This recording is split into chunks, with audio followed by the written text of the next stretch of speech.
ना ज़्यादा तेल ना कोई झंझट। आज बनाएंगे मूंग दाल के मज़ेदार कबाब। बाहर से हल्के क्रिस्पी, अंदर से इतने सॉफ्ट कि एक बार खाएंगे तो हाथ खुद ब खुद दूसरा कबाब उठाने लगेगा। हाई प्रोटीन मूंग दाल के कबाब, इसे बनाना बहुत ही आसान है। आप इजीली इसे प्रिपेयर कर सकते हैं और इंजॉय कर सकते हैं। तो चलिए बिना देर किए शुरू करते हैं वेज सीख कबाब और शामी कबाब की full recipe. Hello my friend, तो आप सभी का फिर से दिल से स्वागत है मेरे चैनल कुकिंग विद रेशा में। और वीडियो को पूरा ज़रूर देखिएगा क्योंकि आखिर में इन कबाबों को परफेक्ट बनाने का मेरा एक सीक्रेट टिप भी शेयर करूंगी।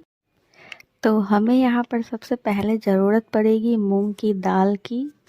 यहाँ पे मैं एक प्याज पतले पतले लंबे काटकर और एक हरी मिर्च दे रही हूँ और एक चम्मच ऑयल डालकर मैं यहाँ पे मूंग की दाल को फ्राई करूँगी। ज़्यादा ऑयल इसमें डालने की ज़रूरत नहीं है, मैं एक चम्मच ही ऑयल डाली हूँ।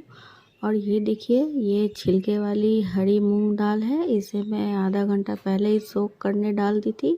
और इसमें कुछ मैंने चने भी डाल दिए हैं। इसी में मैं अब नमक डालूँगी अपने स्वाद अनुसार और धनिया पाउडर डालूंगी 1 चम्मच और 1 चम्मच जीरा पाउडर डालूंगी। आप लोग सोचेंगे कि मैं इसे क्यों फ्राई कर रही हूँ, मैं इसे ऐसे भी ग्राइंड कर सकती थी, लेकिन ऐसे ग्राइंड करने से ये थोड़ा पानी पानी टाइप चिपचिपा हो जाएगा। इसलिए मैं इसे हल्का फ्राई कर ले रही हूँ ताकि ग्राइंड करते वक्त ये पानी पानी ना हो और कबाब अच्छे से बनकर तैयार हो जाए। यहाँ पे देख सकते हैं मैंने ऑयल इसमें ज़्यादा नहीं डाला है, थोड़ा सा भी एक्स्ट्रा ऑयल यहाँ पे नहीं है, आप लोग देख सकते हैं। बस मैंने सिर्फ इसका नमी सुखाने के लिए इसे फ्राई कर रही हूँ ताकि मैं इसे सूखा सूखा अच्छे से ग्राइंड कर लूँ।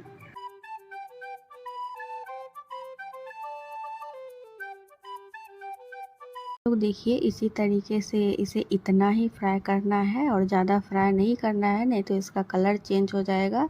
और मैंने पहले यहाँ पे प्याज डाला था, प्याज में फ्राई किया था। आप चाहे तो यहाँ पे एक प्याज एक्स्ट्रा काट के देख सकते हैं, इससे स्वाद इससे और भी लाजवाब होता है। मैं यहाँ पे और 2 मिर्च डाल रही हूँ, लहसुन की कलियाँ डाल रही हूँ 12 से 14 और थोड़े से टुकड़े में अदरक के डाल रही हूँ। और यहाँ पे मैं नारियल को रोस्ट करके रखी थी, वो नारियल मैं डाल रही हूँ। नारियल डालने से इसका स्वाद में और भी बेहतरीन हो जाता है। ये सबको मैं अच्छे से ग्राइंड कर लूँगी। और ये रही मेरी सीक्रेट टिप, ये चने दाल है, चने दाल और 4 लहसुन की कलियाँ, इसे मैं फ्राई करके दरदरा इसे ग्राइंड कर ली हूँ। इसे डालने से आपको पता ही नहीं चलेगा कि आप वेज कबाब खा रहे हैं या नॉन वेज कबाब खा रहे हैं। और मैं यहाँ पे ड्राई करी पत्ते और 1 मिर्च काट के डाल रही हूँ। नमक डाल दें आप अपने स्वाद अनुसार और 1 चम्मच मैं यहाँ पे रेड चिली पाउडर डाल रही हूँ। ये सब डालने के बाद अब आप अपने हाथों से इसे अच्छे से मिला लें। तो आप यहाँ पे देख सकते हैं, इसे अच्छे से हाथों से मिलाते हुए मैंने इसे मिला लिया है। आप इसका टेक्सचर देख सकते हैं, इसमें थोड़ा भी पानी नहीं है।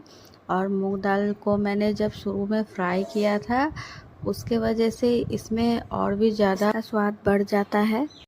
कबाब तो वैसे एक नॉनवेज रेसिपी है, मगर आजकल वेज कबाब का बहुत ही डिमांडेड चला हुआ है।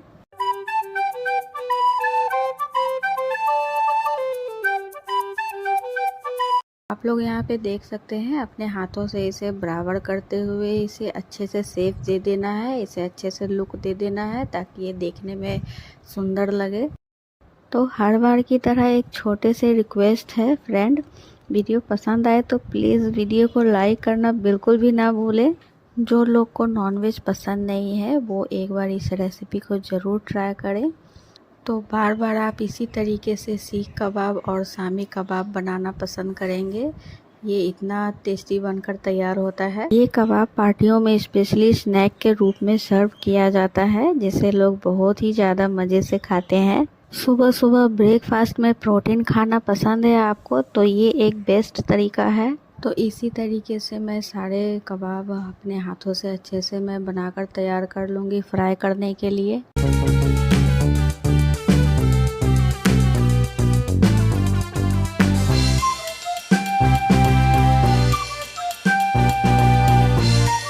यहाँ यहाँ पे मैंने पैन गरम कर लिया है और पैन में मैंने 2 चम्मच के करीब ऑयल डाला है। ऑयल डालने के बाद इसे अच्छे से रोल करते हुए आप तेल इसमें लगाते हुए कबाब को डालें ऑयल में। जो लोग नॉनवेज से घबराते हैं लेकिन फिर भी सोचते हैं कि ये सीख कबाब और शामी कबाब लगते कैसे हैं खाने में, तो बस ये वीडियो आप ही के लिए है। आप इस वीडियो को देखने के बाद हमेशा ही ये सीख कबाब खाएंगे और शामी कबाब, बाकी सारे कबाब खाना भूल ही जाएंगे आप। तो यहाँ पे मैंने स्वाद बढ़ाने के लिए, स्मोकी फ्लेवर लाने के लिए यहाँ पे मैंने ऊपर से ऑयल डाला है। आप चाहे तो इसमें घी भी डाल सकते हैं। घी डालने से भी इसका स्वाद बहुत ही मज़ेदार हो जाता है। अब मैं यहाँ पे दूसरे वाले राउंड शेप के जो मैंने शामी कबाब बना कर रखे थे उसे भी मैं फ्राई कर लूँगी। इसे आपको धीमे आंच पे ही फ्राई करना है, तभी ये अच्छे से अंदर से पक पाएंगे और अच्छे सुनहरे गोल्डन ब्राउन ये आएंगे इसके पकने के बाद। तो इसी तरीके से मैं सारे कबाब को फ्राई करके निकाल लूँगी। आप इसे सॉस, लाल चटनी या हरी चटनी और सैलेड के साथ खाएंगे तो ये बहुत ही मज़ेदार होते हैं। एक बार बनाकर खा लेंगे ना आप तो पक्का नॉनवेज वाले कबाब कभी नहीं खाएंगे। मेरी वीडियो अच्छी लगती है तो लाइक किया करें और कमेंट में ज़रूर बताया करें कि मेरी रेसिपी आपको कैसी लगती है।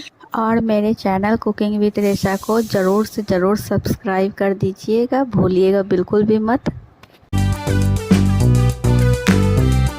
तो आप लोग देख सकते हैं यहाँ पे मैंने सारे शामी कबाब और सीख कबाब को धीरे धीरे करके फ्राई कर लिया है।